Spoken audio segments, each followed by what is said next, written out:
सबसे पहले तो मैं भाई सिलेबस के बारे में बात कर लेता हूं कि एक्चुअल में हमें पढ़ना क्या क्या है, यहाँ पे कितने चैप्टर्स हैं, वो सारी चीजें हम पढ़ेंगे।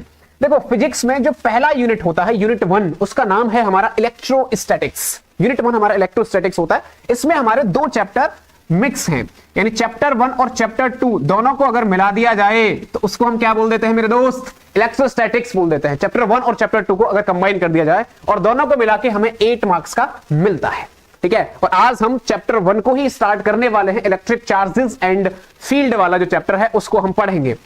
दूसरी जो यूनिट होती है वो करंट इलेक्ट्रिसिटी की होती है। इसमें केवल और केवल चैप्टर नंबर 3 ही हमारा आता है, चैप्टर 3 आता है जो कि 7 मार्क्स का आता है। ध्यान रखो अकेला एक चैप्टर ही 7 मार्क्स का आ रहा है, पहला और दूसरा इन दोनों को मिला के 8 नंबर आ रहे हैं और यहां से 7 नंबर का अकेले चैप्टर से मिलता है। फिर हमारा चैप्टर नंबर 4 और 5 को मिला के हम यूनिट 3 बना देते हैं। तो यहां पे है ना कलर चेंज करना पड़ेगा भाई, चैप्टर 4 और 5 अगर मिला दिया जाए तो उनसे भी हमारे 8 मार्क्स का ही मिलने वाला है। और फिर हमारा आता है इलेक्ट्रोमैग्नेटिक इंडक्शन इन अल्टरनेटिंग करंट। इसमें हमारे चैप्टर 6 और 7 होते हैं। इलेक्ट्रोमैग्नेटिक इंडक्शन ये हमारा चैप्टर 6 है और अल्टरनेटिंग करंट ये हमारा चैप्टर 7 है। तो 6 + 7 इन दोनों को अगर मिला दिया जाए तो 8 मार्क्स का यहां से भी हमें मिल रहा होता है। और पूरी फिजिक्स का मेरे भाई है ना, आप ना मतलब ऐसे कहोगे कि ये हमारे सामने लड्डू परोस दिए गए हैं। पूरी फिजिक्स का सबसे छोटा और सबसे आसान जो चैप्टर होता है जिसको हम बोलते हैं इलेक्ट्रोमैग्नेटिक वेव्स, 4 नंबर तो फ्री पॉकेट के मिलता है। तो हाँ भाई 4 नंबर दे दिए इन्होंने ना, तो 4 मार्क्स जो है मिल रहे हैं, क्योंकि बहुत ही सिंपल चैप्टर है और बहुत ज्यादा टाइम भी नहीं लगता है इस चैप्टर को करने में। तो ये हमारा पार्ट 1 है, ठीक है भाई। ये हमारा क्या है भाई, पार्ट 1 है। तो आप बोल सकते हो फिजिक्स का जो हमारा पार्ट 1 है उसके जो मार्क्स होते हैं कितने कितने कैसे कैसे होते हैं, टोटल मार्क्स हमें 35 मार्क्स यहाँ पे मिलते हैं। ओके, फिर आता है हमारा फिजिक्स का पार्ट 2, ठीक है। यहाँ पे पार्ट 2, तो पार्ट 2 की अगर मैं मेरे दोस्त बात करूं आपसे कि पार्ट 2 में क्या है या वॉल्यूम 2 में क्या होता है, सबसे पहली जो यूनिट होती है वो ऑप्टिक्स होती है। और ऑप्टिक्स में हमारे चैप्टर नंबर 9 और 10 से शामिल होगा। देखो 8 चैप्टर आ चुके हैं यहाँ पे, ये 7 तक हम कवर कर चुके थे और ये हमारा चैप्टर नंबर 8 है, 8वां चैप्टर हमारा यहाँ पे है, ठीक है। तो 8 चैप्टर हैं पहले वाले पार्ट में और दूसरा जो पार्ट है उसमें हमारे 6 चैप्टर ही होते हैं, टोटल हमारे 14 चैप्टर होते हैं। तो यहां पे हमारा चैप्टर 9 और आपका 10 को अगर मिला दिया जाए तो हमारा ऑप्टिक्स बन जाता है, जिसमें रे ऑप्टिक्स और वेव ऑप्टिक्स को हम पढ़ते हैं। और देखो 13 मार्क्स का यहां से मिल रहा है, सबसे ज्यादा जो वेटेज होता है वो इसी का होता है। फिर हमारा जो चैप्टर नंबर 11 मिलता है, ठीक है, वो होता है dual nature of radiation and matter या dual nature of matter and radiation, है ना, कैसे भी आप बोल सकते हो। फिर हमारा एटम्स एंड न्यूक्लियाई आ जाएगा जो कि हमारा चैप्टर नंबर 12 और 13 दोनों को मिला के आता है। और फिर इलेक्ट्रॉनिक डिवाइसेस जो कि हमारा लास्ट चैप्टर है, चैप्टर नंबर 14, ये हमारा 8 मार्क्स का मिलता है। तो टोटल यहां पे भी 35 मार्क्स हैं और वहां पे भी 35 मार्क्स हैं। अगर मैं वेटेज की बात करूं तो जो पार्ट 2 के लास्ट के जो चैप्टर्स हैं वो ज्यादा वेटेज के हैं। ये बहुत छोटे छोटे से इतने से चैप्टर है ना, बहुत कम डेरिवेशंस हैं, बहुत हाई लेवल के न्यूमेरिकल्स भी नहीं बनते हैं, तो ये वाला वेटेज ज्यादा होता है। और आप देख भी रहे होंगे पार्ट 2 के अंदर केवल 6 चैप्टर हैं और पार्ट 1 के अंदर हमारे 8 चैप्टर्स होते हैं। तो पार्ट 1 थोड़ा सा टाइम टेकिंग है। अच्छा, रे ऑप्टिक्स को छोड़ दिया जाए ना तो ये पार्ट 2 तो ये समझ लो बहुत जल्दी हो जाता है, रे ऑप्टिक्स बहुत लेंदी है ना। तो ये मैंने थोड़ा सा आपको आइडिया दे दिया कितने चैप्टर्स हैं, है ना, कितने कितने मार्क्स के हमारे वो चैप्टर्स आ रहे होंगे। ये आपके सबसे पहले फिजिक्स को पढ़ने से पहले ये आपके माइंड में चीजें पता होनी चाहिए, ठीक है दोस्त। अब देखो भाई ध्यान से, बहुत से डाउट्स होते हैं जब फिजिक्स को पढ़ रहे होते हैं कि सर फिजिक्स भाई एक ऐसा सब्जेक्ट है जहां पे कॉन्सेप्चुअल चीजें भी पूछी जाती हैं, डेफिनेशंस भी आ जाती हैं, कॉन्सेप्चुअल चीजें भी आ जाती हैं, डेरिवेशंस भी करने होते हैं, न्यूमेरिकल्स भी करने होते हैं, सब कुछ तो है फिजिक्स में, कुछ छूटा ही नहीं है, सब कुछ यूज होता है फिजिक्स के अंदर। अब बच्चे परेशान होता है कि सर थ्योरी कितने मार्क्स की आती है, डेरिवेशन कितने मार्क्स के आते हैं, न्यूमेरिकल्स कितने मार्क्स के आते हैं। टेंशन नहीं लेने का है, सारी चीजें मैं अभी क्लियर कर देता हूं पहले 2-3 मिनट के अंदर ही यहां पे अभी मैं, कि जो कॉन्सेप्ट्स होते हैं वो अप्रोक्सीमेट 30% कॉन्सेप्चुअल चीजें आपको मिलेंगी, अप्रोक्सीमेट 30% आपको कॉन्सेप्चुअल चीजें मिल रही होंगी और डेरिवेशंस भी आपको जो है 35% के अप्रोक्सीमेट आपको मिलेंगे। ये भाई अप्रोक्सीमेशन होता है, ऐसा कोई रूल नहीं है, ऐसा कोई फिक्स नहीं है। बस मैंने जो चीजें फील की हैं, लास्ट के जितने भी पीवाईक्यूज हैं हमारे या फिर प्रीवियस ईयर्स के जितने भी पेपर हैं, उन सभी से ये जो निष्कर्ष निकाला है उसके बेसिस में मैं आपको बता रहा हूं कि अप्रोक्सीमेट आप ये मान सकते हो। और 35% ही हमारे अप्रोक्सीमेट न्यूमेरिकल्स आते हैं, ये होता है। तो न्यूमेरिकल्स को भी नहीं स्किप कर सकते आप, डेरिवेशन को भी नहीं कर सकते और कॉन्सेप्ट्स को तो कर ही नहीं सकते। तो भैया सब कुछ पढ़ना पड़ेगा, A to Z चीजें पढ़नी पड़ेगी, तभी हम एकदम बेस्ट स्कोर कर पाएंगे। और बिलीव में मैं आपको जो है बेस्ट टू बेस्ट मतलब 70 नंबर में से 70 ही आने वाले हैं, है ना। प्रैक्टिकल तो खैर आप करोगे ही करोगे, 70 का पेपर है तो 70 आउट ऑफ 70 यानी 100% का हमारा टारगेट होना ही चाहिए, हर हालत में होना चाहिए, ठीक है। और वो हम करेंगे, टेंशन ना ले, आपको इसी क्लास को करने से फील हो जाएगा पूरा कि हाँ भाई बिल्कुल है ना, जबरदस्त तरीके से हम जो है पढ़ेंगे।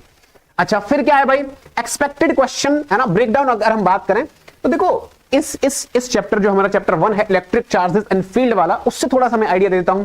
अब इससे आपको पैटर्न के बारे में पता चल जाएगा कि भाई एमसीक्यू टाइप भी आता है ना, तो एमसीक्यू टाइप या एसर्शन रीजन वाले जो क्वेश्चन होते हैं वैसा एक क्वेश्चन आपको 1 मार्क का यहां से मिलता है जनरली, ठीक है। और शॉर्ट आंसर टाइप में 2 या 3 नंबर के जो क्वेश्चंस बन सकते हैं वो हमारे यहां पे बन जाते हैं, है ना। 2-3 मार्क्स के क्वेश्चन एक हमें यहां से मिल जाता है।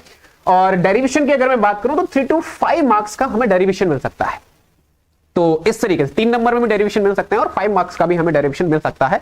तो ये आपको याद रखना है, इससे आइडिया हो जाता है कि हाँ हमें इस चैप्टर को किस किस चीज पे काम करना है। तो सारी चीजों पे काम करना होता है मेरे भाई, है ना। 1 मार्क्स टाइप के भी क्वेश्चंस मिल जाते हैं जो एमसीक्यू होते हैं, असर्शन रीजन वाले जो क्वेश्चंस होते हैं वहां से भी मिल जाते हैं। Short answer, very short answer जो टाइप के क्वेश्चंस होते हैं वो भी मिलते हैं, और डेरिवेशन वगैरह भी हमें मिल सकता है। शॉर्ट आंसर में न्यूमेरिकल भी हो सकता है ना, ऐसा नहीं है कि न्यूमेरिकल नहीं होगा, तो यहां पे न्यूमेरिकल भी हो सकता है, तो उसमें आप जो है ध्यान रखेंगे।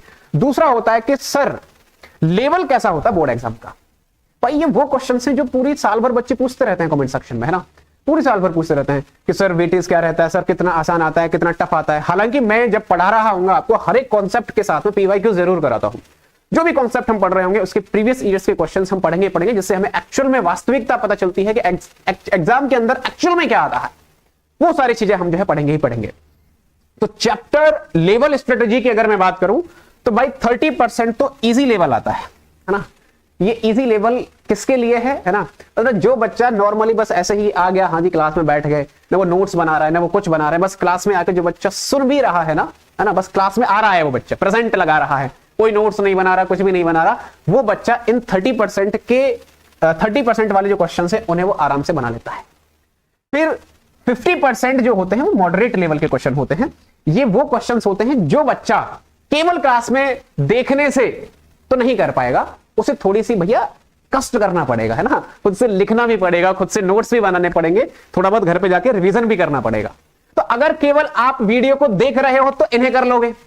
अगर आप देखने के साथ खुद भी एफर्ट डालना स्टार्ट कर रहे हो कि हाँ जी नोट्स बना लेते हैं, हाँ जी सर ने आज की क्लास में क्या पढ़ा था उसको रिवाइज भी कर लेते हैं, तो मेरे दोस्त आप इन क्वेश्चंस को भी अटेम्प्ट कर सकते हो और करोगे ही करोगे अगर आप लगातार जो है चीजों को पढ़ रहे होंगे। कोई टेंशन वाली बात नहीं होनी चाहिए। तो ये भी हम जो है करेंगे। और फिर आते हैं हमारे 20% क्वेश्चन होते हैं हाई लेवल के क्वेश्चन।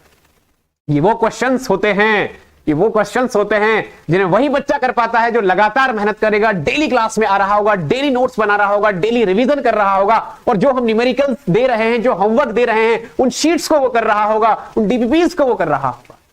तो ये थोड़ा एक्स्ट्रा आपसे जो है मेहनत मांगेगा, तब जाके आप जो है इन क्वेश्चन को कर पाओगे। लेकिन मेरे दोस्त हमारा जो टारगेट है वो ये भी है, ये भी है और ये भी है। 100% का टारगेट ही होना चाहिए हम सभी का, तभी तो मजा आएगा। और 100% आएंगे, बिलीव मी आएंगे। कंटिन्यूटी रखना है, रेगुलरिटी रखनी है, एक भी क्लास मिस नहीं करनी है मेरे दोस्त, है ना। ये आप ध्यान रखो, क्योंकि आपको पता है ना चैप्टर चल रहा है, मजा आ रहा है, एकदम बढ़िया तरीके से आनंद ही आनंद आ रहा है, और बीच में आपने जो है एक क्लास मिस कर दिया, एक लेक्चर मिस कर दिया, तो बड़ी दिक्कत वाली बात हो जाती है वहां पे, है ना। फिर जो है ऐसा लगता है ब्रेक सा हो गया कुछ, मतलब वो फील नहीं आता फिर जो फील रेगुलरिटी के साथ पढ़ने पे आ रहा होता है। तो मेरी आपसे कहने का भाव यही है कि आप ना अगर कोई क्लास इमरजेंसी में मिस भी हो जाए तो रिकॉर्ड देख के जरूर आए अगली क्लास से पहले, है ना। तो बिलीव मी फिजिक्स को एंजॉय करोगे, मजा आएगा अगर आप ऐसा करते रहोगे तो। चलिए फिर हम आगे। अब भाई ये तो था हमारा चैप्टर से रिलेटेड, है ना, कि चैप्टर से भी रिलेटेड था और फिजिक्स से, पूरी फिजिक्स से रिलेटेड था कि एक्चुअल में हम जो है क्या पढ़ने वाले हैं, वो सारी चीजें थी। और एक्चुअल में कैसा पेपर आता है वो सारी चीजें मैंने आपको डिटेल में बता दी है, ठीक है। तो सब चीज क्लियर हो गई होगी, कैसा पेपर आने वाला है, किस तरह के क्वेश्चंस आने वाले हैं, क्या क्या पूछा जाता है, किस लेवल का आता है, सब आपके डाउट सब क्लियर, आप कूल हो गए होंगे, है ना। अगर कोई डाउट है तो भाई आप पूछ सकते हो, बेझिझक पूछ सकते हो। छोटे से छोटा, बड़े से बड़ा डाउट अगर है तो हम आपके लिए ही तो खड़े हुए हैं यहाँ पे, कैसा भी डाउट पूछिए।